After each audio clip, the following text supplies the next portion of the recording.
నీ అందం పొగిడే అవకాశాన్ని కవులకు సైతం ఇవ్వద్దు. మరి నాకై పుట్టిన నీకైతే అది పూర్తిగా ఇవ్వచ్చు. నీ భారం మోసే అదృష్టాన్నే భూమికి సైతం ఇవ్వద్దు. నేనంటే మెచ్చిన నీకైతే అది వెంటనే ఇవ్వచ్చు.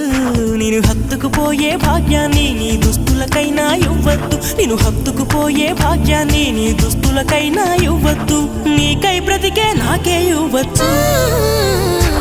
నీ నవ్వుల తెల్లదనాన్ని నాగమల్లి అప్పడిగింది. ఇవ్వద్దు ఇవ్వద్దు ఇవ్వద్దు. నీ పెదవుల ఎర్రదనాన్ని గోరింటాకే అరువడిగింది. ఇవ్వద్దు ఇవ్వద్దు ఇవ్వద్దు. నా వాకిట మొక్కులు నీకే, నా దోసి